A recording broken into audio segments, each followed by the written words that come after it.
grand plaisir d'être avec vous ce matin. Hier, c'était la rencontre familiale pour célébrer les 60 ans d'anniversaire de mariage de mes parents, dont j'étais avec la famille et tout ça. Oui, oui.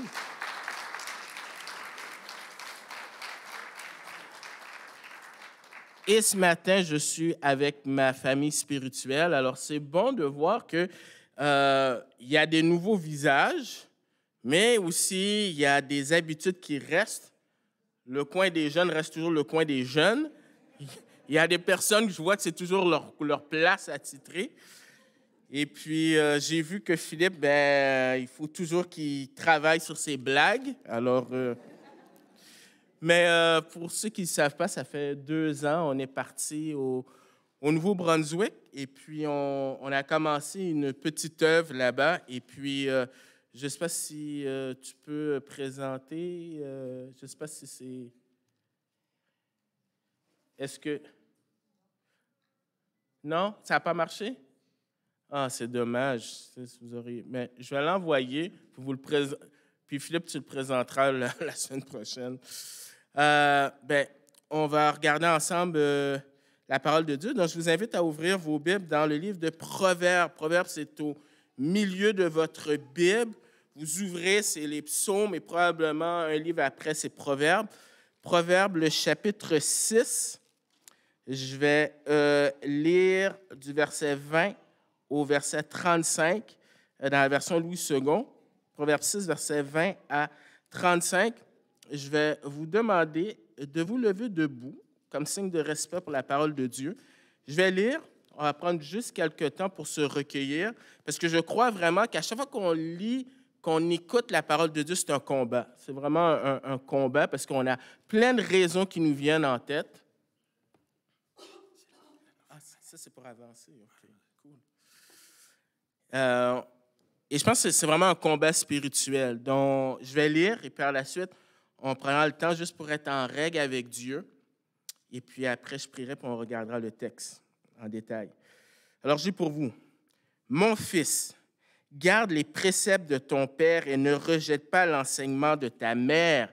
Lis-les constamment sur ton cœur, attache-les à ton cou. Ils te dirigeront dans ta marche, ils te garderont sur ta couche, ils te parleront à ton réveil. Car le précepte est une lampe et l'enseignement une lumière. Et les avertissements de la correction sont le chemin de la vie. Ils te préserveront de la femme corrompue, de la langue doucereuse, de l'étrangère. Ne la convoite pas dans ton cœur pour sa beauté et ne te laisse pas séduire par ses paupières. Car pour la femme prostituée, on se réduit à un morceau de pain et la femme mariée tend un piège à la vie précieuse. Quelqu'un mettra-t-il du feu dans son sein sans que ses vêtements s'enflamment? Quelqu'un marchera-t-il sur du charbon ardent sans que ses pieds soient brûlés? Il en est de même pour celui qui va vers la femme de son prochain. Quiconque la touche ne restera pas impuni.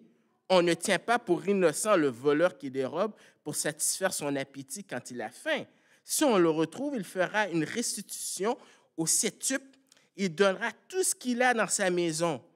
Mais celui qui commet un adultère avec une femme est dépourvu de sens. Celui qui veut se perdre agit de la sorte. Il n'aura que plaie et ignominie et son opprobre ne s'effacera point. Car la jalousie met un homme en fureur. Il est sans pitié au jour de la vengeance. Il n'a égard à aucune rançon. Il est inflexible. Quand même, tu multiplierais les dons.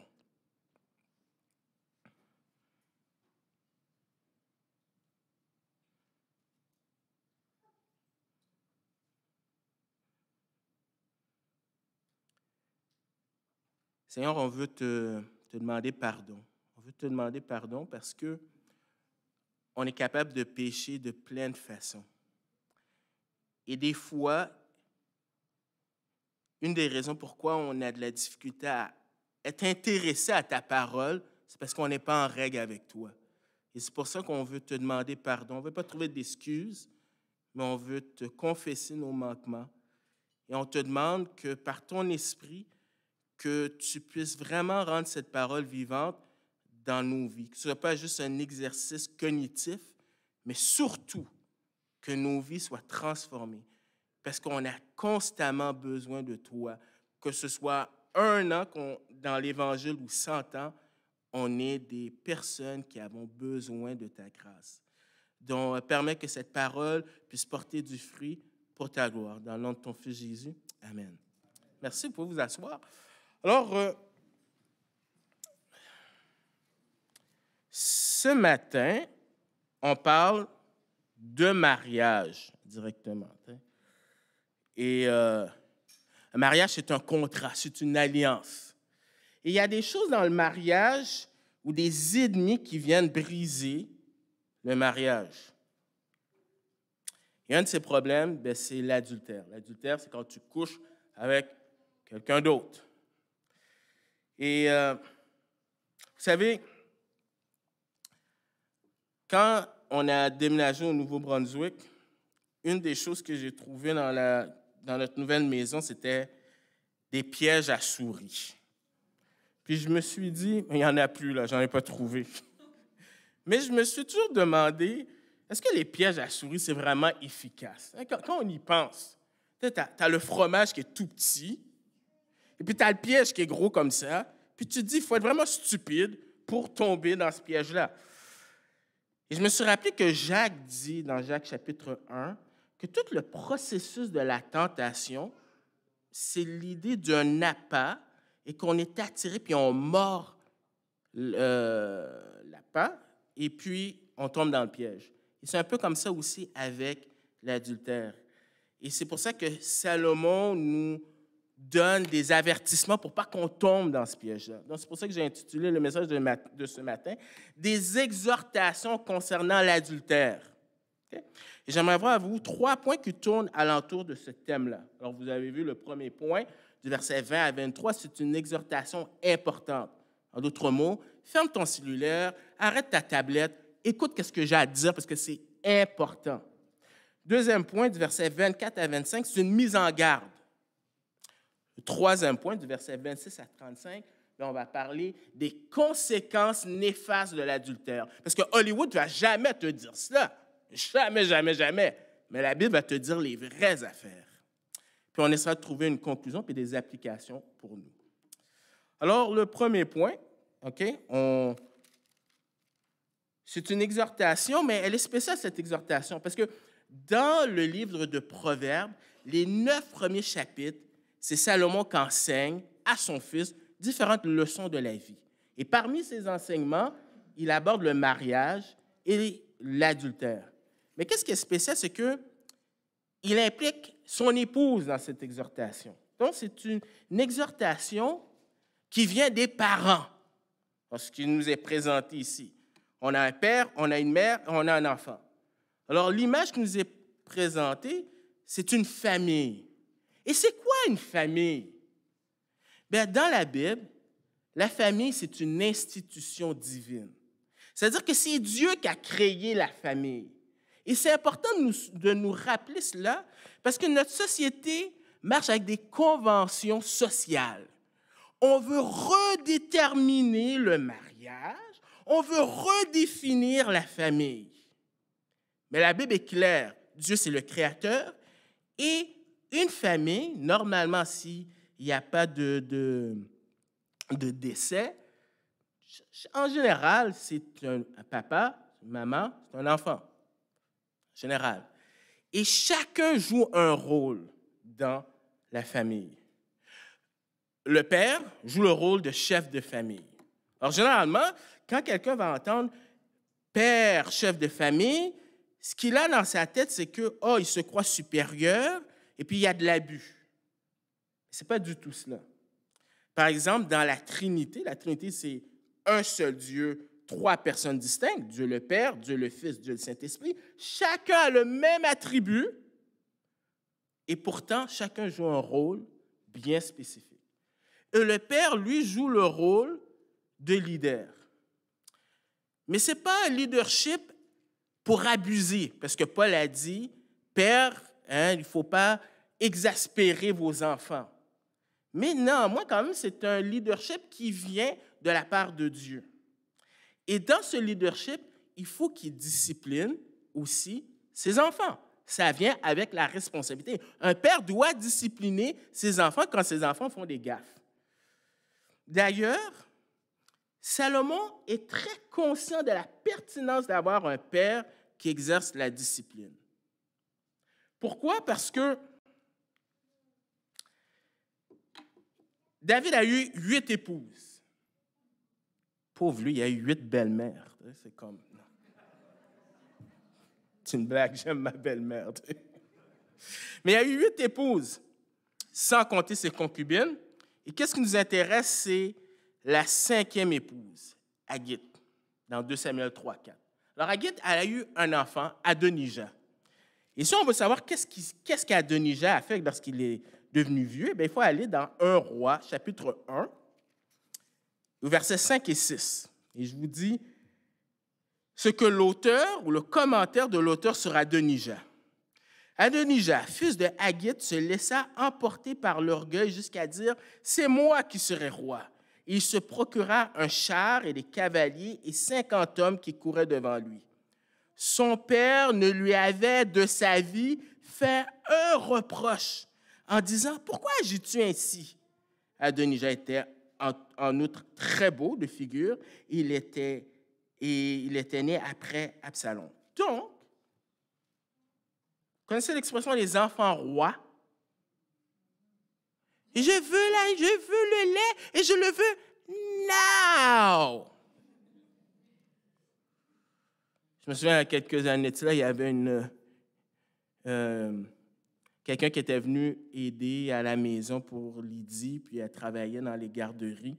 Puis elle expliquait qu'elle était témoin d'un enfant à la garderie, 4-5 ans.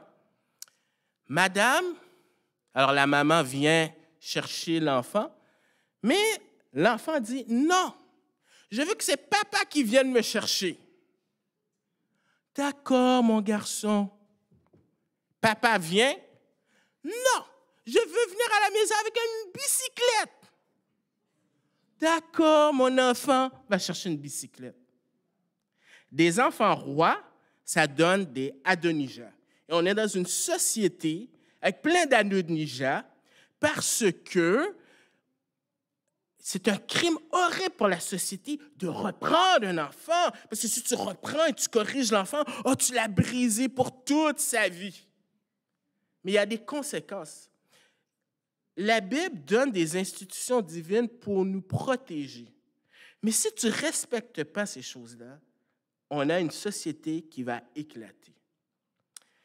Et tu peux avoir des parents ou des pères de famille qui sont trop lâches pour exercer la discipline ou des papas qui sont tout simplement absents. Et ça a des répercussions. Par exemple, alors ceci est tiré d'un article de 2011, ça fait quand même longtemps. On nous dit un tiers des enfants américains grandissent sans leur père biologique, selon le US Census Bureau. Au cours des 50 dernières années, le pourcentage d'enfants qui vivent avec 2 parents mariés a chuté de 22 points. Au cours de la même période, le nombre de bébés nés de mères célibataires est passé de 5% à 40%. La tendance croissante à l'absence du père pourrait avoir de graves implications pour la société, selon les chercheurs, car la présence d'un père dans les parages a été liée à des développements importants dans la santé physique, émotionnelle et comportementale d'un enfant. Moi, je rajouterais spirituel. Alors, on voit que c'est important d'avoir un père et qu'il puisse aussi exercer aussi du leadership au sein de la famille. Mais qu'en est-il de la mère? Parce qu'il y en a des gens qui vont dire « Ah ben oui, c'est ça. Hein? La Bible a un problème avec les femmes. Les femmes sont considérées de seconde classe. » Souvent, les gens qui ne connaissent pas la Bible ont cette attitude. Et pourtant, la mère joue un rôle indispensable. Indispensable dans le concept de famille. Parce que si on va dans Genèse 2, verset 18, parce que c'est là que Dieu, au commencement, a créé la femme, alors, voici ce que Dieu dit. L'Éternel Dieu dit, « Il n'est pas bon que l'homme soit seul. Je lui ferai une aide semblable à lui. » Alors, les gens peuvent dire, mais c'est péjoratif, une aide. Ben non, ce n'est pas péjoratif parce que dans l'hébreu, Etzer, c'est 21 fois on trouve ça dans la Bible. Une fois, c'est pour parler de Ève, et toutes les autres fois, ça a toujours un rapport avec Dieu. Dieu est notre aide, et Ebenezer. Donc, si aide, c'est péjoratif, laisse-moi dire qu'au contraire, Dieu prend, s'accapare ce mot-là, il le partage avec la femme. Donc, la femme joue un rôle indispensable dans la famille. Et d'ailleurs, si on retourne dans Proverbes chapitre 6, vous allez voir qu'au verset 20, on a un parallélisme. Un parallélisme, c'est que tu dis quelque chose et tu le redis d'une autre façon. Mais il y a différents types de parallélisme. Ici, c'est cette idée que ça se complète. Regardez. Mon fils garde les préceptes. Alors, le précepte ici, dans l'original, tu as vraiment cette idée d'autorité. Tu exerces une autorité.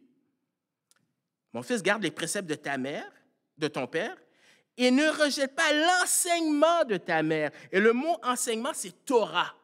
Alors, Torah, c'est cette idée de direction, de conseil. C'est-à-dire que la mère, qu'est-ce qu'elle enseigne? Elle n'enseigne pas qu'est-ce qu'elle a appris en regardant les émissions de télé. Elle enseigne ce que la Bible est en train de dire. Et là, j'ouvre une parenthèse pour les mères de famille, ceux qui sont mères.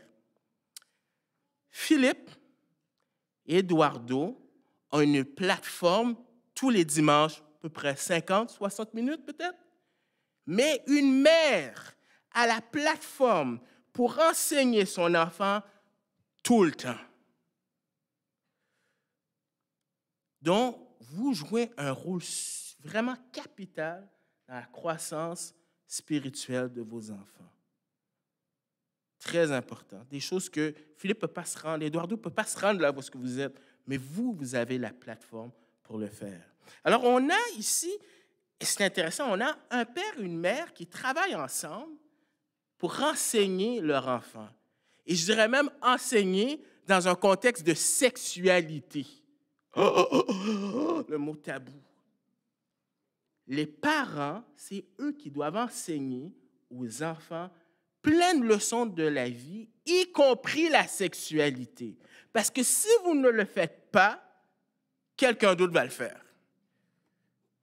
Et dans l'histoire, il y a eu des personnes qui ont décidé de s'accaparer ce rôle-là.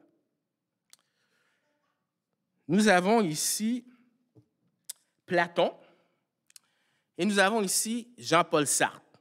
Or, c'est quoi le lien? Les deux ont enseigné que l'éducation doit être faite par le gouvernement. Le gouvernement, c'est une institution divine, c'est ce que Romain nous dit. Mais cette institution... aidez-moi là. Merci.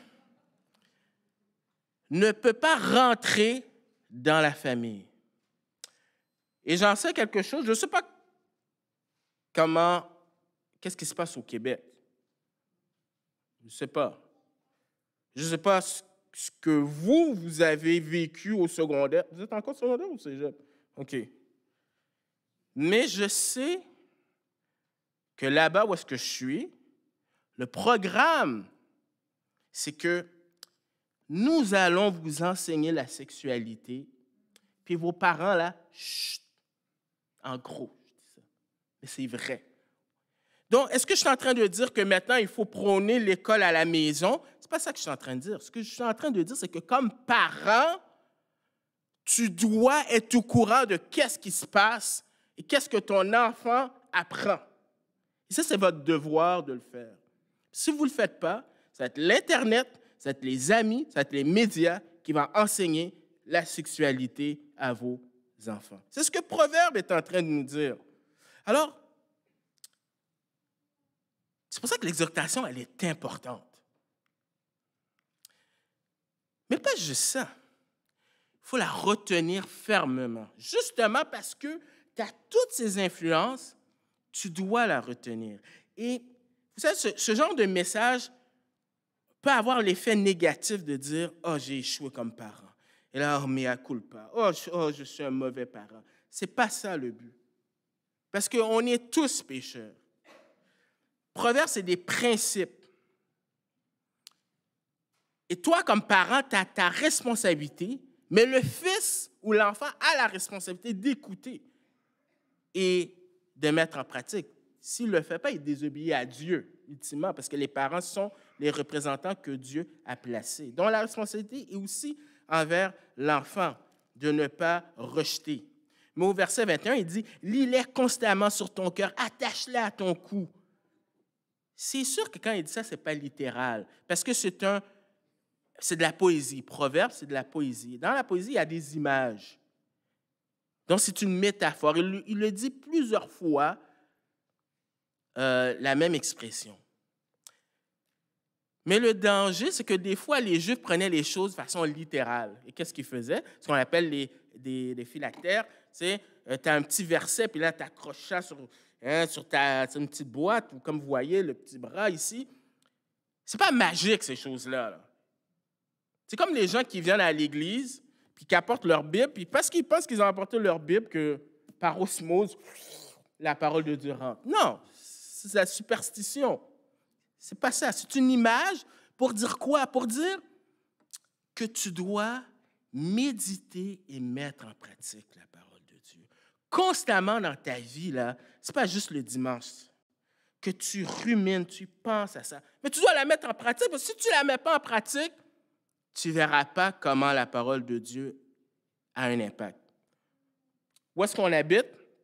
De Tracadie à Montréal, c'est 9 heures, 10 heures de route, si vous avez le pied pesant. Avant de partir, on a rempli l'auto d'essence. Mais si on ne démarre pas la clé et on n'appuie pas sur l'accélérateur, on perd notre temps. Donc, ça ne sert absolument à rien de connaître un paquet de versets dans ta tête si tu ne la mets pas en pratique. Ça ne sert absolument à rien, ça ne marche pas. Donc, l'auteur veut rappeler à son enfant, tu dois aussi le mettre en pratique. Et qu'est-ce qu'il utilise finalement? Il utilise ce que Moïse a dit dans Deutéronome chapitre 6. Non, dans Deutéronome chapitre 6, alors je vais lire pour vous, Deutéronome chapitre 6.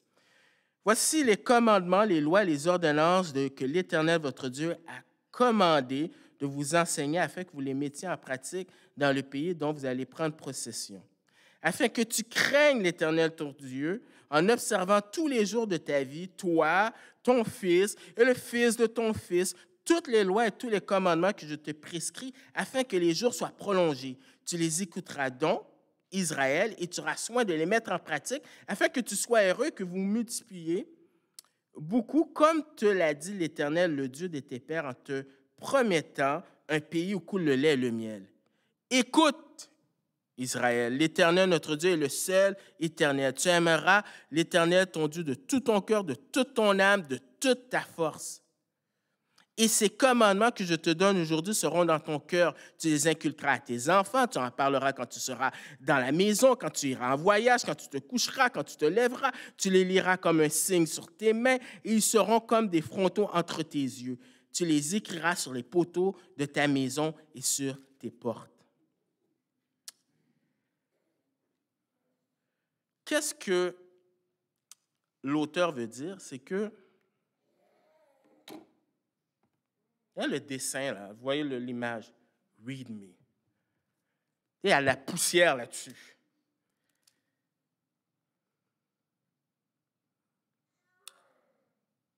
Je suis né dans une famille chrétienne.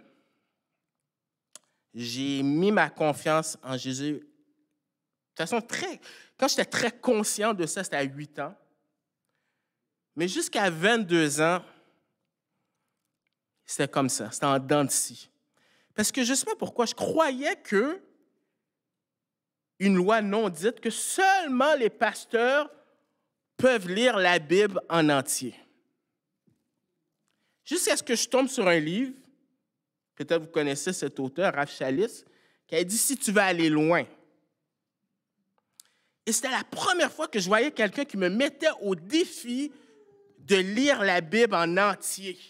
Même si tu ne comprends pas tout, lis-la. Lis-la pour pouvoir connaître Dieu. Il s'est passé un miracle dans ma vie. Ceux qui me connaissent avant, j'étais quelqu'un qui, excusez l'expression, qui capotait sur les bandes dessinées.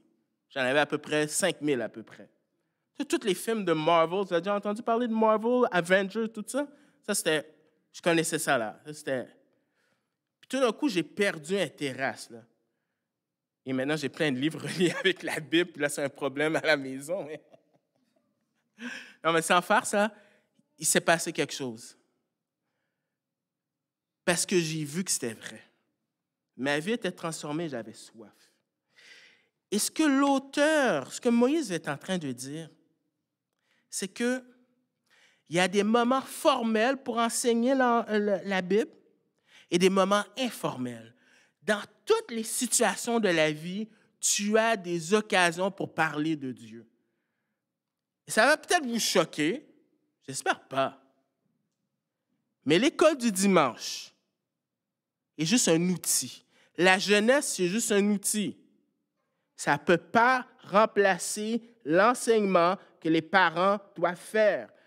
J'ai bénéficié de la jeunesse, j'ai bénéficié de l'école du dimanche, mais ça commence à la maison.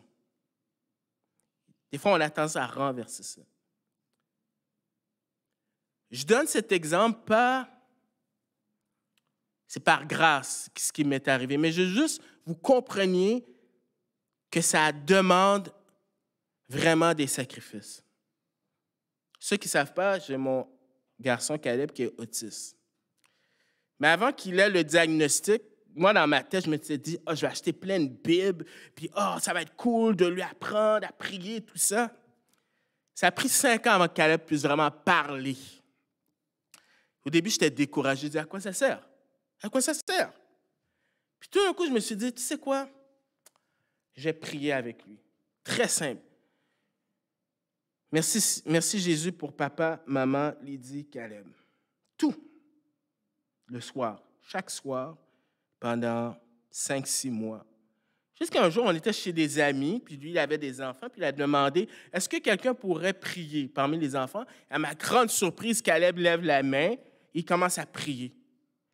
Puis là, je me suis dit, il a entendu. OK, on va commencer à lire la Bible. Bible pour enfants. Donc, je lis. Après, il a commencé à lire lui-même. Maintenant, vous connaissez les mangas? Il y en a qui connaissent les mangas? Là, je lis avec lui les mangas. C'est autant pour les adultes que pour les jeunes en passant. Mais qu'est-ce qui se passe? Et je peux vraiment vous dire, tous les soirs, même quand moi je suis fatigué, je me réveille pour ça.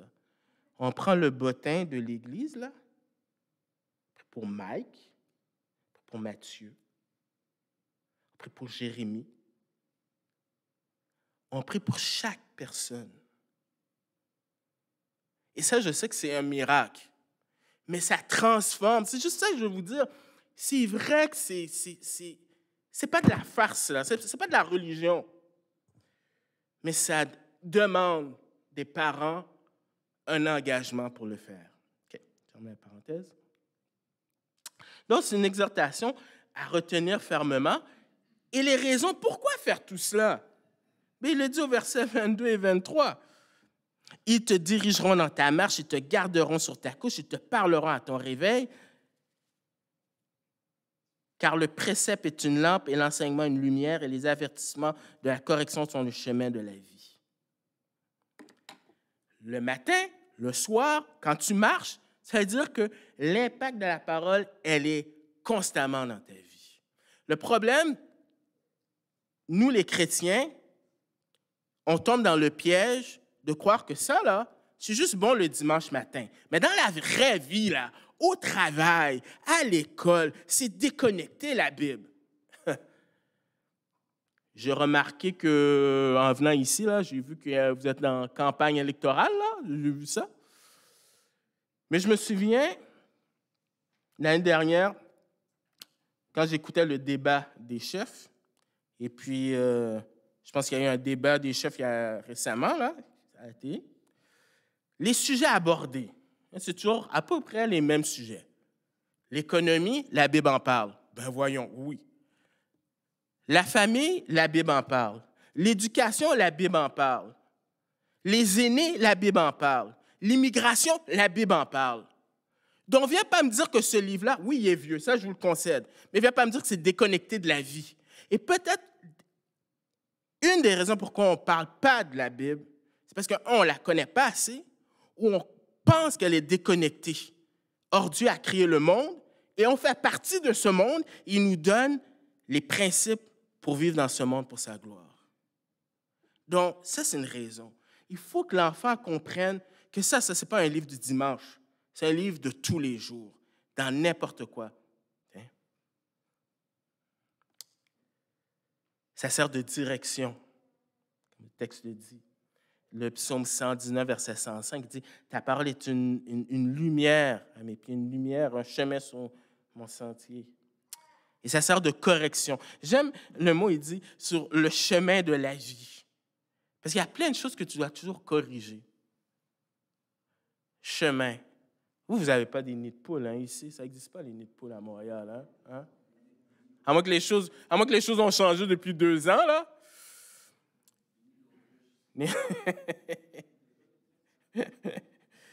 Mais c'est un travail constamment dans ta vie. Il y a des choses à corriger. Paul dit qu'il prend toute pensée captive. Parce qu'il y a constamment dans la vie des choses que tu dois régler. Et c'est ça que ça fait la raison pourquoi c'est une exhortation importante d'écouter ce que les parents disent par rapport à la parole de Dieu. Mais, vous savez, les enfants, tout comme les adultes, on a besoin d'être avertis. Oui, bla, bla, bla, bla, bla, bla, bla. Mais, attends, il y a des mises en garde envers la femme corrompue. En passant, là, c'est parce qu'il s'adresse à son fils. Il donne l'exemple d'une femme, mais tu pourrais faire le contraire aussi, parce qu'il y a des hommes aussi corrompus. Ils te préserveront de la femme corrompue, de la langue doucereuse. Ne la convoite pas dans ton cœur pour sa beauté, ne te laisse pas séduire par ses paupières. Alors, femme corrompue, dans ma version, mais littéralement, c'est une seule fois on le trouve dans la Bible, hein, femme de mal. En anglais, c'est « The Evil Woman ». Il y avait une chanson comme ça. Je ne sais pas si tu connais ça, Mike, cette chanson? Donc, je ne sais pas s'ils ont pris de ça, mais c'est qui cette femme corrompue? Bien, elle est présentée comme une étrangère. Alors, quand on parle d'une étrangère, on ne parle pas de quelqu'un qui vient d'un autre pays. On parle de quelqu'un qui est un intrus dans cette relation entre un homme et une femme. Tout ce qui veut essayer de rentrer, c'est un étranger, une étrangère, parce que tu es lié à quelqu'un d'autre. Il y a un contrat entre toi et la personne. Donc, c'est un intrus. Donc, il dit, fais attention. Parce que comme dans la vie, Satan est subtil. Il ne va jamais présenter le danger de l'adultère comme quelque chose de mauvais. Hollywood nous présente comme, oh, c'est juste une soirée, il n'y aura pas d'impact. Regarde comment elle est belle. D'ailleurs, dans la Septante, c'est comme ça qu'on a traduit, c'est la femme mariée qui commet l'adultère. Mais en garde. Dans notre société, l'adultère, c'est comme bof. Hein? C'est pas si grave que ça. La Bible dit le contraire. Il dit, fais attention face à son pouvoir de séduction. Par les paroles douces, par sa beauté. C'est jamais présenté.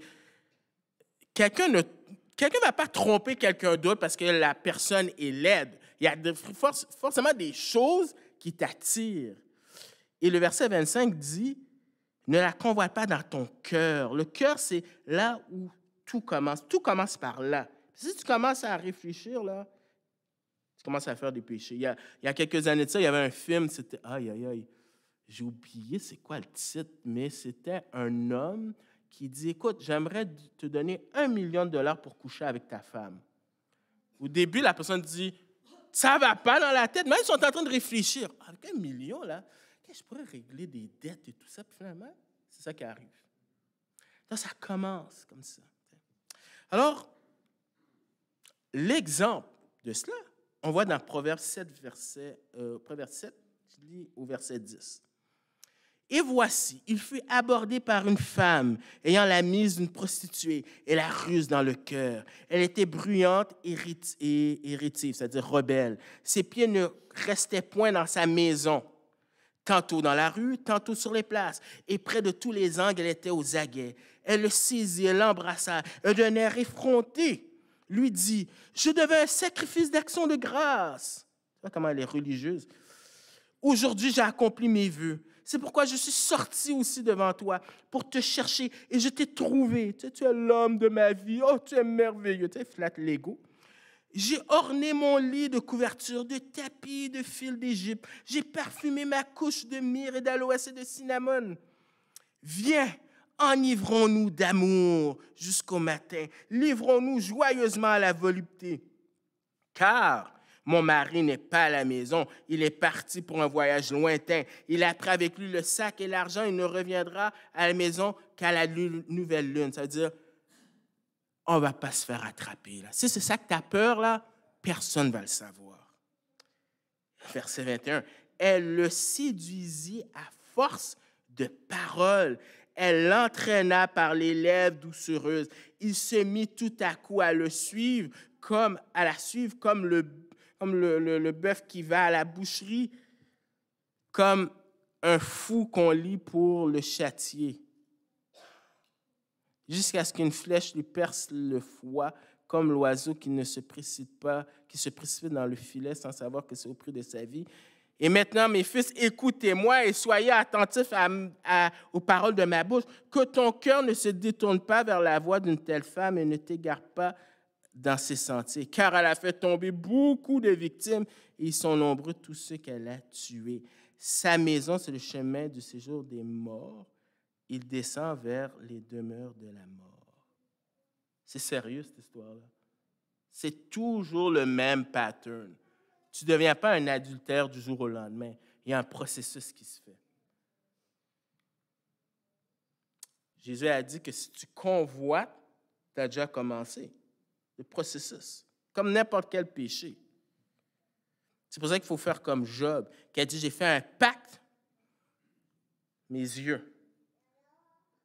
Tu ne vas pas avoir la force de résister si tu n'es pas préparé. Il faut déjà anticiper ces choses-là. Alors, il y a des conséquences. Le monde ne va jamais te dire ça. Hollywood ne va jamais te dire ça. Les films ne vont jamais te dire ça. Mais la Bible va te dire qu'il y a des conséquences. Par la femme dangereuse, versets 26 à 28. Il donne une comparaison de deux femmes. Selon les versions, ça peut changer. Il y a peut-être deux interprétations, mais ça revient au même.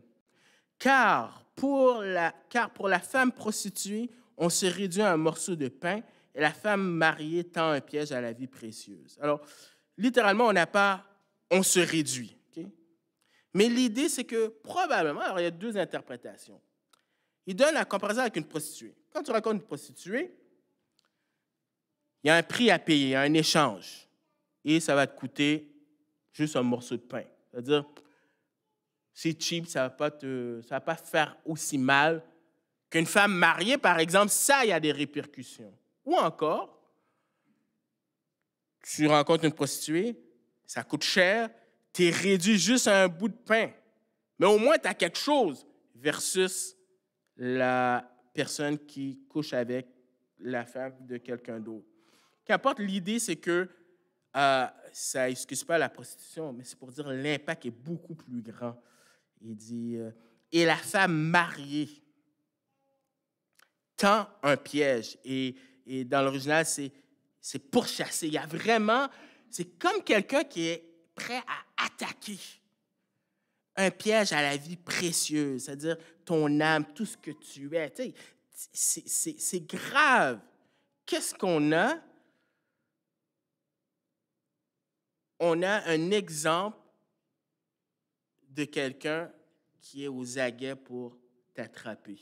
comme dans Proverbes chapitre 7. Ça, tu as l'image du feu. Quelqu'un mettra-t-il du feu dans son sein sans que ses vêtements s'enflamment? Quelqu'un marchera-t-il sur des charbons ardents sans que ses pieds soient brûlés? Alors, c'est des questions rhétoriques, ça va de soi. Tu ne vas pas mettre du feu là, dans ton charbon, dans ton sein sans que ça te brûle. En d'autres mots, là, essaie pas de te mentir à toi-même. Essaie pas de dire « Oh, moi, je vais être capable de résister à la tentation, puis je peux flirter. » Et là, il y a des principes. Okay? Je ne veux pas qu'on tombe dans du légalisme, mais il y a des principes. Pour tous ceux qui sont célibataires, et que si vous rencontrez un homme ou une femme, vous sortez ensemble. Mais le principe peut aussi se faire pour les gens mariés aussi, mais je prends cet exemple-là. Jusqu'à où tu peux, souvent c'est des questions que les jeunes se demandent, jusqu'à où je peux aller sans me brûler? Est-ce que c'est un bec? Est-ce que c'est un col? Est-ce qu'on peut rester tout seul dans un chalet? Ce n'est pas moi qui vais vous répondre, mais ici c'est comme, arrête. Tu joues avec le feu. Essaie pas de te mentir. L'image de cette femme-là, il y a une expression en anglais, là, sur le Webster là, Dictionary, tu as ce qu'on appelle cougars ou man-eater. Alors, tu lis ça, tu dis, la première définition, c'est un félin ou quelqu'un qui attaque les hommes. Mais tu vois, la deuxième définition, c'est des femmes. Mais on pourrait dire des hommes aussi, qui sont prêts à prendre. Ils sont actifs sexuellement, ils sont prêts à prendre des personnes. Dans la Bible, est-ce que vous êtes capable de nommer quelqu'un qui rentrerait dans ce portrait-là? Donc, je donne un indice. La personne se trouve en Égypte, dans la Bible. Est-ce qu'il y a des preneurs ici? Ah, la femme de Potiphar. Alors, on va dire que c'est notre ami Potiphar ici. La femme de Potiphar. Vous lisez son histoire, là? C'est un man-eater. Mais qu'est-ce que Joseph a fait? « Oh Seigneur, je t'en prie, donne-moi la force de résister à la tentation. » Il a foutu le camp. Elle a même accroché son manteau. C'est pour te dire vraiment, là, tu ne joues pas avec ça. Tu niaises pas avec ça. Que tu sois chrétien ou pas chrétien, tu ne joues pas avec ça.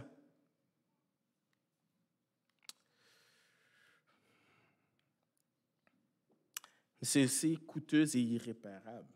C'est pour ça que la Bible veut t'éviter que tu te rendes là. C'est pour ça qu'il y a des avertissements. C'est pour ça qu'il faut enseigner ça à l'enfant avant que ça arrive. Alors, je donne l'image du vol. Okay? On ne tient pas pour un instant le voleur qui dérobe pour satisfaire son appétit quand il a faim. Si on le retrouve, il fera restitution au centuple. Il donnera ce qu'il y a dans sa maison. Alors, qu'est-ce que ça veut dire? On se base sur un principe dans Exode 22. Okay? C'est l'Ancien Testament. On n'est plus sous l'Ancien Testament. C'était pour le peuple juif. Mais il y a des principes que Dieu dit que ça fait du sens. Okay? Donc, ce que je vais dire, je ne suis pas en train de dire qu'il faut retourner dans l'Ancien Testament. Ce n'est pas ça.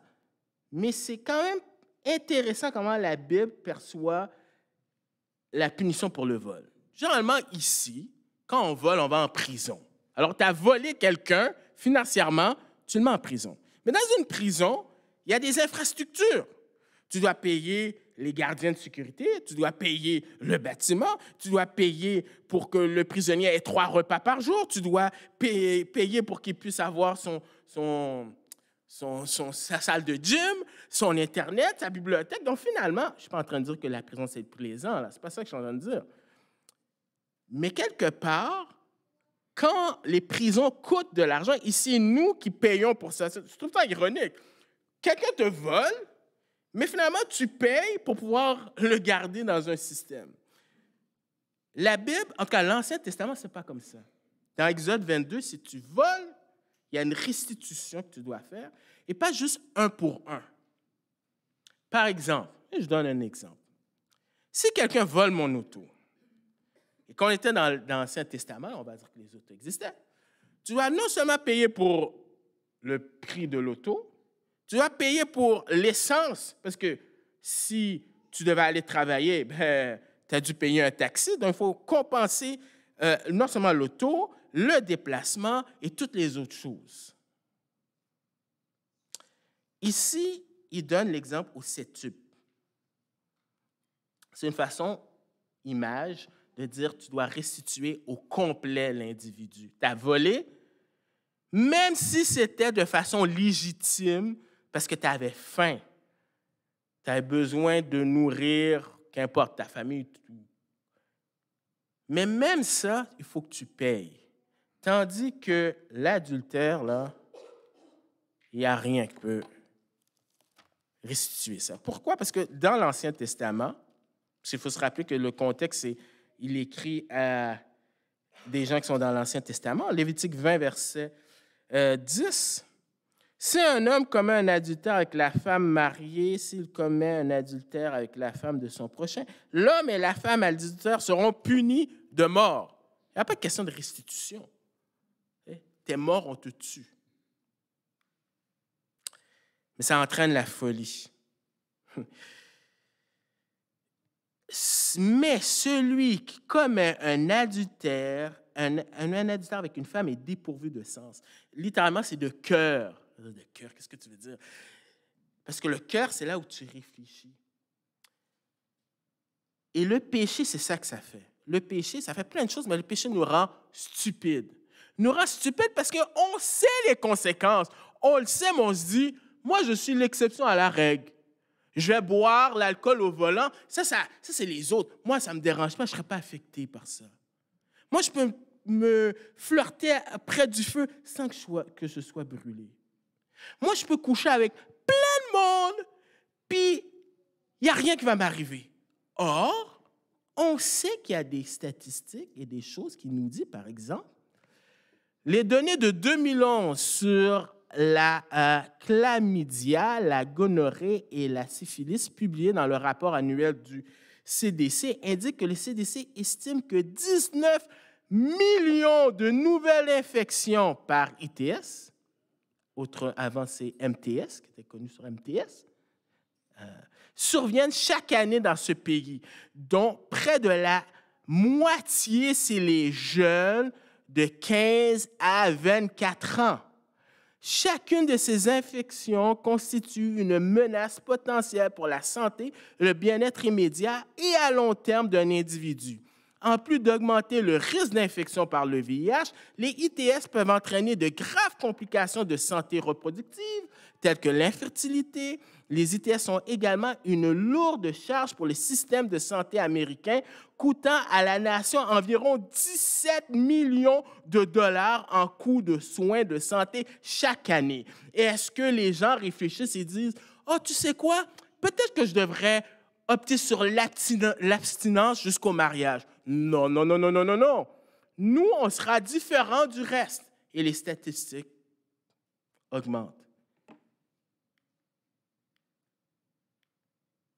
C'est une autodestruction. On est en train de s'autodétruire. Parce qu'il y a des impacts aussi spirituels et plein d'autres impacts. On est en train de se détruire. Ce n'est pas pour rien. Dieu n'est pas fou, là. Quand il dit le mariage, là, un homme, une femme, il sait de quoi il parle. L'humiliation sociale. Il n'aura que plaie et ignominie et son opprobre ne s'effacera point. Salomon sait de quoi il parle. David a commis l'adultère et il a payé, même si Dieu l'a pardonné, il a été humilié. Il y a quelques années de cela, il y avait une fille du Nouveau-Brunswick son père était pasteur et puis elle expliquait que son père a trompé sa mère. C'était un petit village, tout le monde le savait. Puis ils ont été obligés de partir dans un coin que personne n'entend. Personne n'a jamais entendu. Donc, c'est vrai. On ne pense pas à ça. C'est après coup, mais la Bible veut te dire, non, tu n'es pas obligé de te rendre jusque-là. Et compensation et rançon sont refusées. Car la jalousie met un homme en fureur. Il est sans pitié le jour de la vengeance. Il n'a égard à aucune rançon. Il est inflexible. Quand même, tu multiplierais les dons.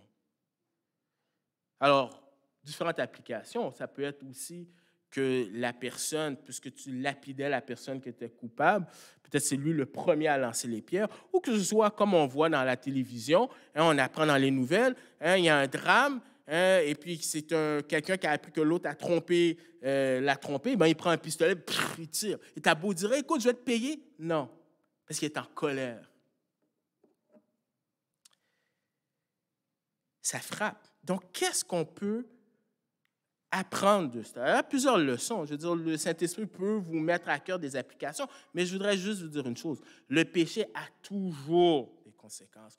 Toujours. Que ce soit l'adultère, mais ici, c'est l'adultère. Comme une fois, je vous dis, le péché te fait dire comme Satan, « Ah non, tu ne mourras pas, il n'y a pas de conséquences. » C'est pas vrai. Non, me dit ton péché, il va te trouver. Tu peux essayer de t'enfuir, là, de penser que ça va bien marcher. Ah, la foudre n'est pas tombée sur moi. Ah, je peux continuer. En anglais, you can't fool God. Il y a des conséquences spirituelles, physiques et émotionnelles. Et en Corinthiens 6 parle de justement ce péché. Il y a des péchés que tu fais au niveau de ton corps que ça laisse quand même des impacts. Mais l'adultère n'est pas le péché impardonnable. Parce que dans le milieu chrétien, on a comme si cette idée, un peu comme les divorcés, c'est comme si tu tombes, malgré tous les avertissements, ce n'est pas la fin du monde. Je me souviens, il y a un pasteur, professeur, qui a écrit des bouquins connus dans le milieu américain, et puis il a commis l'adultère. Et puis, il a demandé pardon à sa femme et tout ça. Puis, j'entendais le doyen de cette université chrétienne parler de ce professeur comme s'il n'a jamais été sauvé. On peut être très dur dans l'Église. Vous savez, l'adultère n'est pas le péché impardonnable, car Jésus est allé à la croix aussi pour ce péché-là. Parce que Romain dit que là où le péché abonde, la grâce surabonde. C'est ça la bonne nouvelle. La bonne nouvelle, là, c'est qu'il n'y a personne ici qui peut se vanter et dire « Moi, je suis correct ». Parce que déjà, si tu penses dans ta tête, tu as déjà commis l'adultère. Et qu'on mériterait tous d'être séparés de Dieu. On mériterait tous d'aller en enfer. Mais Jésus nous aime tellement qu'il est allé à la croix aussi pour ce péché-là. Est un exemple avec David. C'est possible le pardon. Salomon, justement, est le résultat de ce mariage qui a été le résultat de l'adultère. Et Dieu l'a pardonné. Oh, sûr, les conséquences sont restées. Mais Dieu l'a pardonné au niveau de sa relation avec Dieu. J'aurais pu nommer les Corinthiens, parce que dans les Corinthiens, Paul va dire, vous étiez de ces gens-là qui commettaient toutes sortes de perversités sexuelles. Et pourtant, vous êtes saints, vous avez été rachetés. Et Dieu va te donner aussi les moyens aussi pour que tu puisses sortir de la tentation.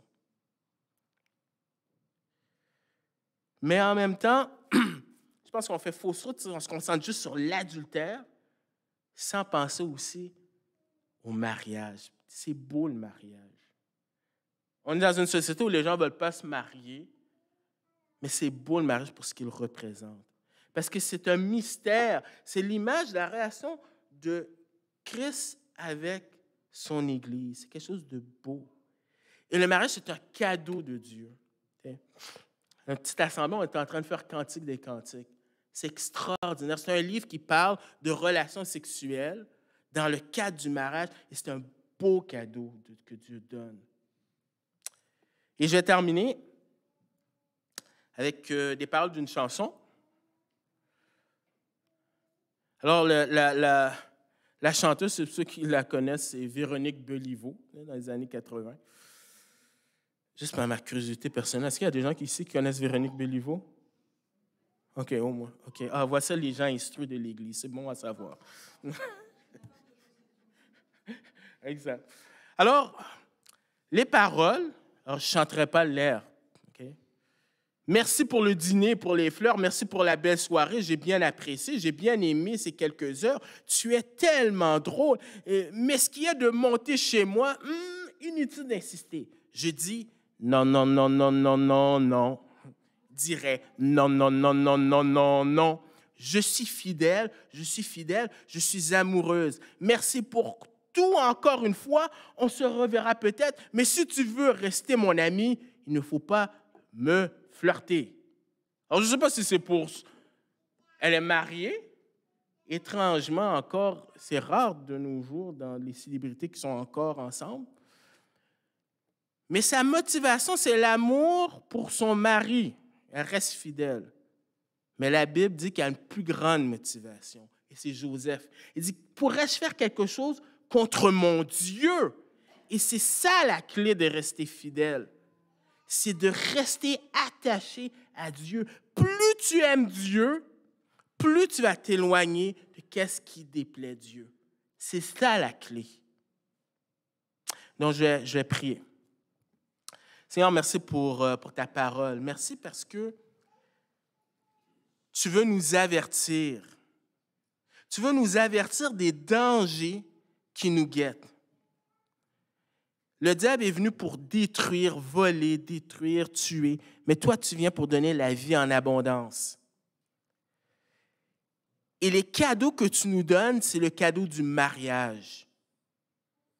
Merci parce que tu fais grâce, même si comme parents, on n'a peut-être pas été toujours des modèles. Mais par grâce, tu nous demandes de pouvoir par la foi t'obéir, enseigner nos enfants. Permets que nos enfants puissent te connaître personnellement et pas dire que c'est le Dieu de papa ou c'est le Dieu de maman, mais c'est mon Dieu. Qu'ils puissent développer une relation personnelle avec toi et que tu nous protèges parce qu'il y a des choses qui détruisent l'Église. Il y a l'adultère et ça, c'est une réalité dans les églises aussi, qu'il y a des gens qui commettent l'adultère ou qui sont dans des relations qui sont hors du mariage. Mais heureusement, l'Évangile, c'est la bonne nouvelle. Comme dit la chanson, on peut toujours repartir à zéro. On va se laisser, mais que ton esprit continue à travailler dans le cœur de chacun d'entre nous, que personne ait cette attitude de dire « Oh, moi, ça concernait mon voisin », mais qu'on puisse dire vraiment de garde qu'on puisse tomber, parce qu'on peut être comme Pierre, pour dire « Oh, ça ne m'arrivera jamais ». Et tout d'un coup, on tombe. Si un homme selon le cœur de Dieu, David, a pu tomber, quelle leçon pour nous. Donne-nous d'être vigilants. Merci pour ton esprit, pour les outils que tu nous donnes, dont la parole et l'Église, et que tu sois glorifié pour ta gloire, dans le nom de ton Fils Jésus. Amen. Merci. Merci beaucoup, Sam. Je vais vous demander maintenant